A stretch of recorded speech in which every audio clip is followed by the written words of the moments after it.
오늘은 예루살렘을 향한 창문을 열라 하는 제목으로 함께 말씀 나누겠습니다.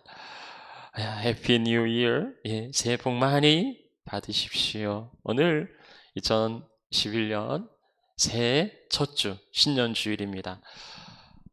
우리는 작년에 고난한 세월을 헤쳐왔습니다. 미국 타임지가 그 표지 사진을 공개했는데요.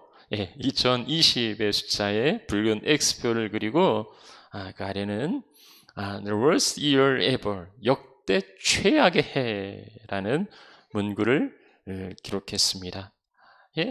지난 2020년 그 호주 산불로 시작한 2020년은요, 이제 코로나 바이러스의 확산으로 인하여서 그 팬데믹이 선언되고요, 자율적 거리두기로 인하여서 마치 그 격리 수용된 감옥처럼 그렇게 지내왔습니다. 중국에는 사상 최대의 홍수로 인한 피해가 있었고요. 미국의 산불도 해마다 기록을 갱신하고 있고, 태풍과 기나긴 장마, 이 자연재해도 작년엔 유달리 많이 있었습니다.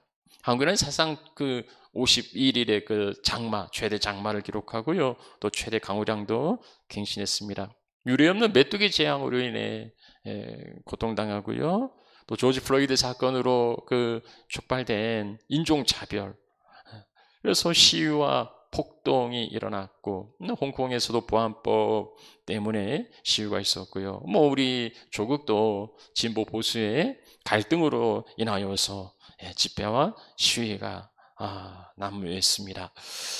세계적인 팬데믹으로 인하여서 경제 침체 그리고 위기가 찾아왔고요. 우리는 한 번도 경험해 보지 못한 세상을 그렇게 지내왔습니다. 그래서 그렇게 아무 일도 하지 않고 지나간 이 한 해가 아깝고, 또 아쉽긴 하지만 또 아무 일도 일어나지 않았다는 것 감사해야 할 하나님 은혜가 또 아니겠습니까? 어쨌든 이제 그렇게 힘들었던 2020년을 무사히 마치고 이제 새해를 주셨습니다. 그래서 사람들은 새로운 희망과 기대를 가지고 새해를 맞이합니다. 그 희망과 기대의 근거는 무엇일까요?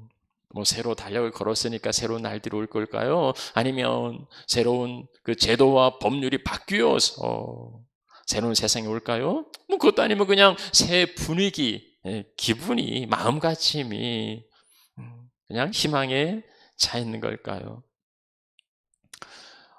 새로운 희망을 가지는 건 참 좋지만, 시간의 연속성상에 놓인 우리는 현실을 직시하면 여전히 답답하기만 합니다. 우리가 다 모일 순 없어도 그래도 예배하기를 원하는 사람들이 같이 모였었는데, 이제 연말에는 그 15% 밖에는 모일 수 없다 해서 이제 그것도 예배하고 싶어도 나올 수 없는 상황에 있어요. 한국도 그러고요, 영국이나 독일이나 유럽이 거의 집코 가라고 봉쇄령을 내리고 있습니다. 속속들이 백신의 그 승인이 되었다고들 뉴스가 하는데요, 우리가 언제 접종을 받을 수 있을지도 미지수고, 그 또 백신의 안정성에 대하여서도 의문을 제기하는 사람들도 있습니다. 변종, 변이 바이러스도 출현하고, 또 다른 바이러스가 올 거라, 이런 예측도 합니다. 지금도 바닥을 치고 있는 것 같은데, 미국 전염병 연구소장 파우치 소장은요, 아직 최악의 순간은 오지 않았다. 아니, 얼마나 더 최악이 되어야 최악이 될지 모르겠지만 아직 바닥은 치지 않았다, 경고하고 있습니다. 우리는 속히 코로나가 지나간 포스트 코로나를 기대하고 있지만 어쩌면 with 코로나, 우리 코로나와 함께 살아야 할지도 모르겠습니다. 아니, 그러면 정말 하나님이 새해를 주신 걸까요? 하나님이 희망찬 새해를 우리에게 주셨을까요? 새해의 희망과 기대는 어디에서 찾아야 할까요? 오늘 이 다니엘의 기도를 통하여서 새해 되게 하는 그 희망의 통로를 살펴보려 합니다. 자, 본문의 말씀을 살펴보면은요, 지금 바벨론의 그 느부갓네살 포로로 끌려갔던 다니엘은 하나님 주시는 지혜로 꿈을 해석하고 일약 왕의 다음 가는 이제 총리가 됩니다. 그래서 바벨론의 총리로 이제 그 왕이 바뀌어도 다니엘은 그 직무를 잘 감당했습니다. 근데 이제 그 바빌론의 그 마지막 왕인 벨사살은 하나님을 멸시하고 성전 기구로 잔치를 벌이다가 이제 끝났다 하는 메네메네 대결 우바르신 넌 끝났다 하는 경고의 메시지를 받죠. 벨사살을 마지막으로 해서 바빌론은 이제 망하고 메대의 다리오가 새로운 제국을 건설합니다. 다니엘은 뭐 유대 포로 출신이고 나이도 많았고 또 바벨론의 관리였지 않습니까? 그러니까 새로운 왕국에서 다니엘의 그 입지는 없을 것 같은데도 다리오는요, 이 다니엘을 3명의 총리 가운데 하나로 세우고 특별히 그를 총애합니다. 이는 다른 사람들의 시기심을 불러일으켰지요. 그래서 다른 사람들은 어떻게든지 다니엘을 고발하려고 틈을 찾지만 다니엘에게는요 아무런 흠이 없었습니다. 어쨌든 그 자기 그 정적들이 어떻게 해서든지 이 다니엘의 허물을 찾아서 그를 끌어내리려고 뭐 요즘은 인사청문회 하면 뭐 탈탈 다 털리지 않습니까? 그래서 사람 이력들이 다 드러나는데 아마 다니엘도 그렇게 뭔지라도 털어보려고 그렇게 혈안이 되었을 겁니다. 뭐 털은 먼지 안 나는 사람이 어디 있겠나 하는데 다니엘은 허물을 찾지 못했어요. 뭐 그렇다고 그들이 포기할 건 아니고 일거수일투족을 감시하고 어떻게 해서든지 끌어내리려고 예의주시하고 있습니다. 이럴 때는 정말 조심해야 돼요. 말 한마디 실수했다가는 한 방에 날아갈 수 있습니다. 이들은 다니엘의 허물을 찾지 못하자 하나님의 율법에서 그 허물을 찾아내려고 이제 올무를 그렇게 놓습니다. 뭐냐면 이제 다리오로 하여금 말도 안 되는 법을 만들게 하는데 그 법이라는 게 뭐냐면 30일 동안 한 달 동안 누구든지 왕 외에 어떤 신이든 어떤 사람이든 무엇을 구하면 사자굴에 던져놓는다. 이 사람들이 얼마나 다니엘을 잡아내려고 그러는지 심지어는 사람에게 구하는 것도 사람에게도 뭐 요청하면 안 돼요. 그 결과는 무시무시한 사자굴에 사자밥으로 던져 넣겠다는 겁니다. 그러니까 지금 이건 한 사람 다니엘을 겨냥한 거예요.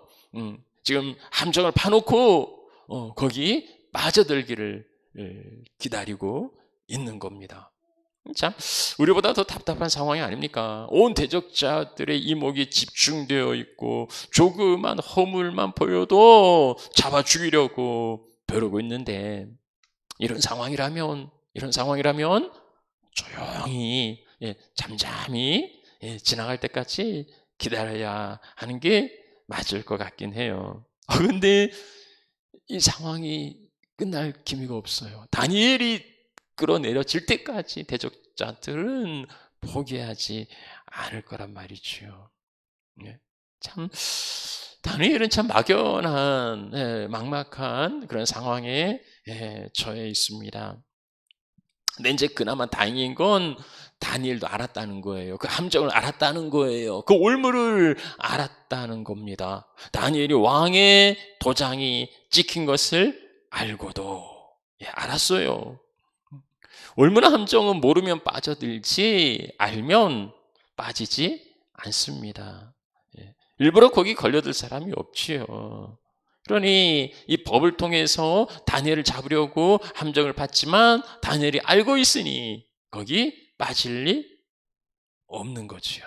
자, 이제 다니엘은 이 상황에 어떻게 대처하는지를 한번 살펴보도록 하겠습니다. 자, 다니엘은요, 전에 하던 대로 하루 3번씩 무릎 꿇고 기도하고 하나님께 감사했다. 야, 우리는 이 다니엘의 이 무모한 행동에 고개를 저어요. 아니 왜 모르고 뭐 기도하는 거야 이해할 수 있지만, 아니 알고서 왜 굳이 왜 자기 발로 사자굴에 들어가려고 하는 걸까요?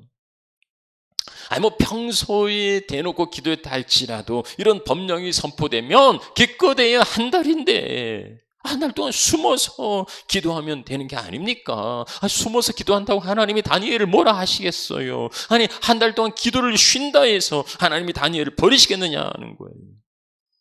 대적들이 감시하고 있는데 아주 혈안이 되어서 그 티를 잡으려고 하는데 그들 앞에서 보란듯이 창문을 활짝 열어놓고 거기서 기도를 하고 있단 말이죠.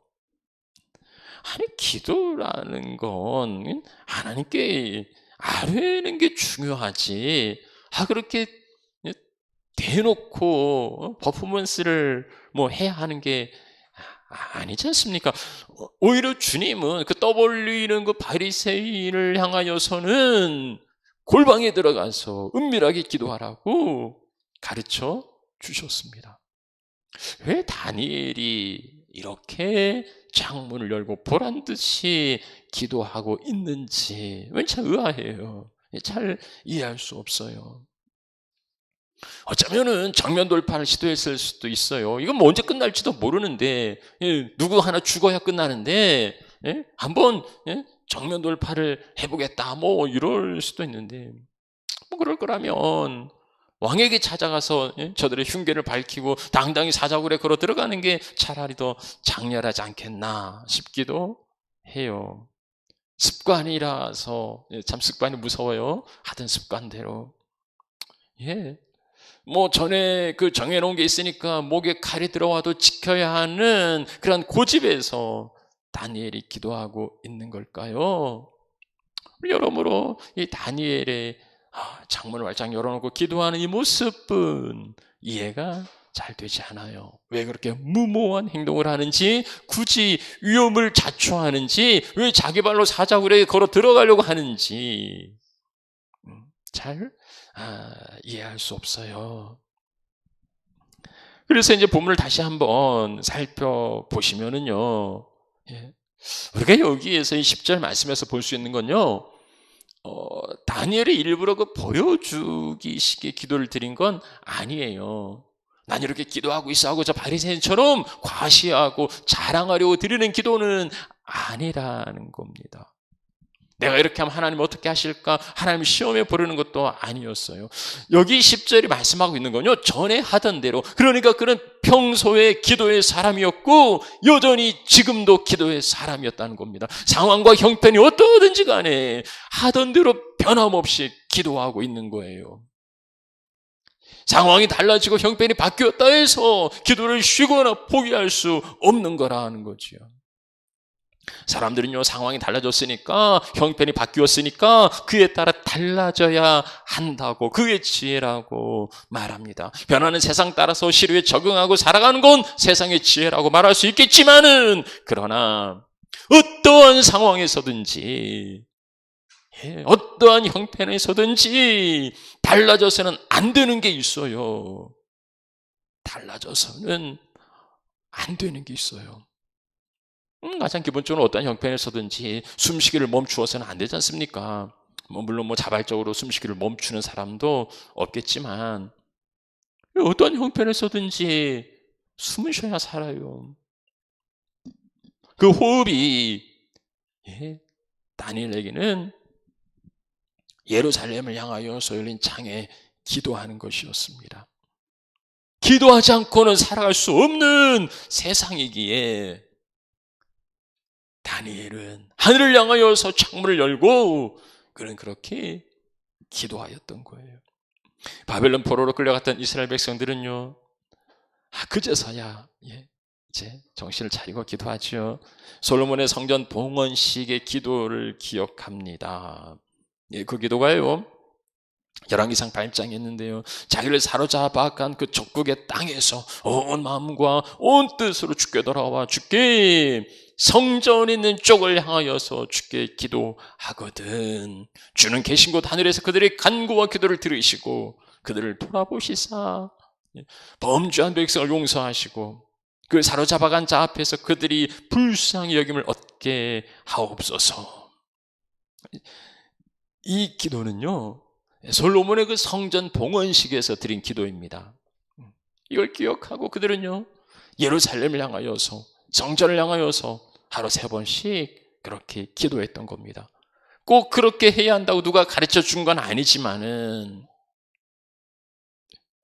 답답한 현실에 회복을 고대하면서 그들은 기도하였던 겁니다.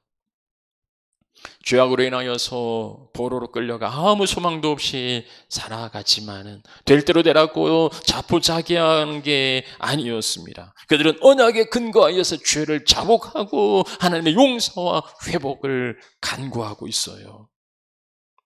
살아야 하는 거 아닙니까? 살아가야 하는 거 아닙니까? 아무리 답답한 상황에서도 숨통은 튀어야 한다고 하는데요, 아무리 답답해도 숨을 쉬고 살아야죠. 그렇다면 그 숨통, 여러분의 숨통은 무엇입니까? 여러분은 무엇으로 살아갑니까? 세계 그 어느 나라도 주지 못했던 그 캐나다 정부의 보조금으로 살아갑니까? 아니면 그나마 위기 가운데서도 근근히 유지하며 살아갈 수 있는 직장의 끈을 붙들고 살아갑니까? 그걸로도 살아갈 수 있지만 우리의 소망은 세상의 어떤 그 물질이 아니라 하늘로서 공급하시는 하나님의 은혜라는 거예요. 포로로 끌려온 식민지 백성들이 답답한 현실 가운데서도 살 수 있게 하는 건 예루살렘 성전을 향하여서 열린 기도였던 겁니다. 다니엘도 마찬가지였어요. 그를 살게 하는 것은 고관으로 고위직을 누리면서 그런 어떤 안락함과 그런 게 아니었어요. 여러분, 창문이 없는 집에서 살아보셨습니까? 반지하의 소름은요, 창문도 딱 반절이에요. 이렇게 딱 반절 가리고 창문이 없는 지하실은 환기도 안 되고 밖을 볼 수도 없어서 참 답답합니다. 오늘 우리가 지하실과 같은 그런 답답하게 살아간다면 창문이 없어서, 아니면 혹은 창문을 닫아서는 아닙니까? 하나님의 지으신 아름다운 세상을 볼 수 있는데도 닫아놓고서, 커튼 쳐놓고서 자기 안에 갇혀서 신음하고 있는 건 아닌가 하는 거지요. 신선하고 새로운 공기를 마련해 놓으셨는데 그 창을 열기만 하면 얼마든지 기력을 새롭게 하고 회복할 수 있는데 꽁꽁 닫아놓고서 답답해하고 있는 건 아닌가 싶은 거예요. 노아 방주에 그 창문이 있었죠. 노아 방주에 창문이 있었습니다. 방주의 고가 30규빗인데요. 그 창문이 위에서부터 한 규빗이에요. 그러니까 뭐 거의 그 천정의 창문을 낸 겁니다. 어떤 의미일까요? 하늘 향하여서 만든 창문, 오로지 하나님만 바라보고 하나님과 소통하라는 그런 의미가 아닐까요? 하나님께서 우리에게도 창문을 달아주셨어요. 하나님과 소통할 수 있는 그 열린 창을 우리에게 달아주셨어요. 열어 놓으면 하나님의 아름다운 은혜를 흠뻑 누릴 수 있을 겁니다. 또 어떤 사람들은 또 뭐 열어놓으면, 창문 열어놓으면 뭐 코비드 바이러스 들어오고, 뭐 미세먼지 들어오고, 뭐 도둑놈 들어오고, 뭐 이리 생각하실지 모르겠지만, 아니, 하나님 만드신 창문에 방충망 없겠습니까? 거기에다가 공기 정화기 안 달아 놓으셨겠어요? 그런 거 하나님 막아주실 겁니다. 왜 하필 예루살렘을 향하여 열린 창이었을까? 그것은 솔로몬의 성전 봉헌식 기도에서 나와 있고, 그것을 근거로 그들은 기도했습니다마는 오늘날 왜 꼭 예루살렘을 향해 열린 창이어야만 기도가 되나 이리 생각하실지 모르겠습니다. 물론 하나님이 골방에 들어가 기도하라고 하셨으니까 꼭 창문 열어야 하나님 들어주십니까? 그런 거 아니지요. 그러나 그들은 할 수만 있으면 예루살렘 성전에 달려갔을 겁니다. 그런데 성전은 이미 파괴되었고 그들은 포로로 끌려와 성전에 나갈 수 없었어요. 사라지고 갈 수 없는 성전이지만 그러나 그들의 마음은 이미 성전을 향하여 있었고, 아니 이미 그들의 성전 안에 들어 있었던 겁니다. 하나님의 임재의 상징, 하나님을 만나는 그 성전에 그들의 마음은 이미 가 있었던 거예요. 오늘날 그 이슬람 교도들이요, 메카를 향하여서 하루 5번 기도를 드립니다. 그들을 바라보면서 저런 외식주의자들 이런 생각이 드십니까? 저는 그런 생각은 들지 않고요. 그들의 행위가 헛된 기도인 것은 알지만 그러나 적어도 그 신실한 만큼은 인정할 수밖에 없고 참 도전이 됩니다. 어디서나 기도할 수 있다는 것은 참으로 놀라운 특권인데요, 어디서도 기도하지 않는 함정에 빠질 수 있는 위험이 너무나 큰 거예요. 그래서 다니엘은, 이스라엘 포로들은 예루살렘을 향하여서 그 열린 장에서 기도하였던 겁니다. 하늘을 향하여서 열린 창문, 예루살렘을 향하여서 열린 창문, 주의 성소를 향하여서 열려진 창문은 우리의 숨통이에요. 그 창문을 통하여서 우리는 온갖 하나님이 주시는 풍요로움을 누릴 수 있기에 그것이 우리의 기대요, 그것이 새해의 희망입니다.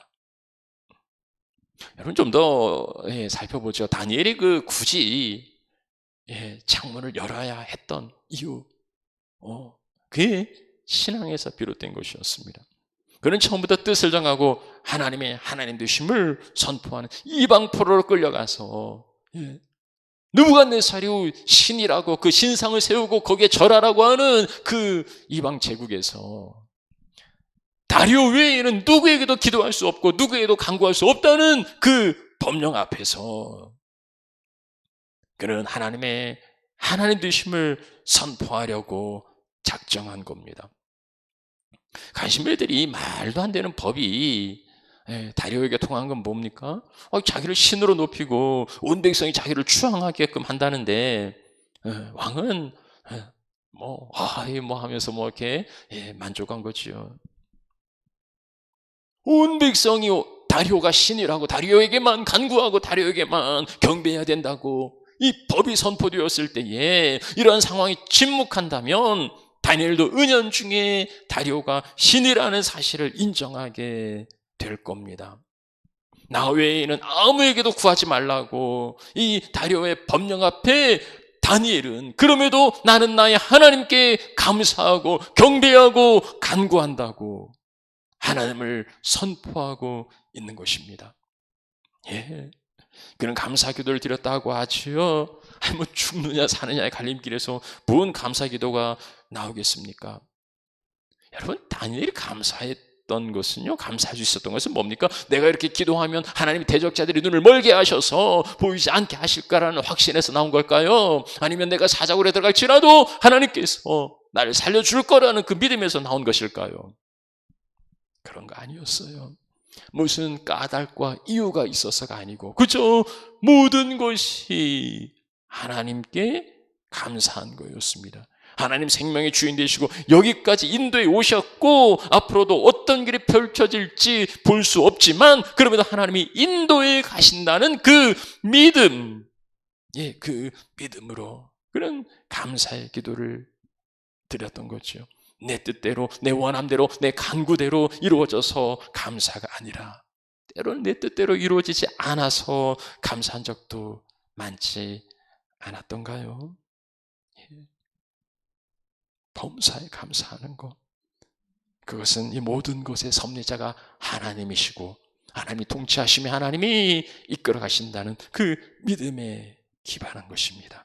적어도 예루살렘을 향하여서 열린 창에서의 간구가 있다면, 하나님을 향하여서 간구하는 기도가 있다면 우리는 어떠한 상황에서든지 하나님께 감사할 수 있고 그 감사를 누릴 수 있을 것입니다. 이제 말씀을 마치죠. 사랑하는 하나님의 가족 여러분, 우리가 앞으로 살아갈 2021년, 우리 앞에 평탄대로 고속도로 꽃길이 펼쳐지겠습니까? 새는 그래도 뭔가 달라지지 않겠나, 막연한 희망과 기대를 가질지 모르겠지만 그게 얼마나 부질없는 소망입니까?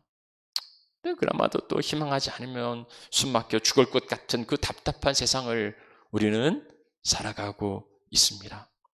다니엘도요, 원수들이 일거수일투족을 감시하고 허물과 틈을 찾으려는 그 답답한 상황에서 그의 행동은 위축될 수밖에 없고 그의 모든 언행은 조심스러울 수밖에 없었을 겁니다. 더군다나 그의 앞에 함정을 파고 올무를 걸어 놓았다는 것을 알았다면 더 조심해야만 했을지 몰라요. 그러나 다니엘은요, 개의치 않았습니다. 상황과 형편에 따라 바뀌지 않았어요. 그는 기도의 사람이었고 그리고 여전히 기도하고 있습니다. 예루살렘을 향하여서 창문을 열고 하루 3번씩 보란듯이 기도합니다. 그건 자랑하는 것도 과시하는 것도 아니었어요. 상황과 형편이 어떠하든지 간에 그는 그렇게 변함없이 기도의 사람이었기 때문입니다. 그 열린 창에서 기도하는 게 그의 숨통이었고 그의 호흡이었고 그가 살아갈 수 있는 생존의 능력이었고 소망이었습니다. 다리오가 신이라고 그 외에 누구에게도 잘하면 안 된다고 이렇게 선포하는 그 거짓에 저항하면서 다리오가 아니라 하나님이 참된 신이고 하나님이 기도를 받으시고 하나님이 통치하신다는 것을 그는 그 기도를 통하여서 선포하고 있습니다. 우리가 어떤 형편에서든지 숨쉬기를 포기하지 않는 것처럼 영혼의 호흡인 기도를 포기하지 말아야 합니다. 기도의 창문을 결코 닫지 말아야 합니다.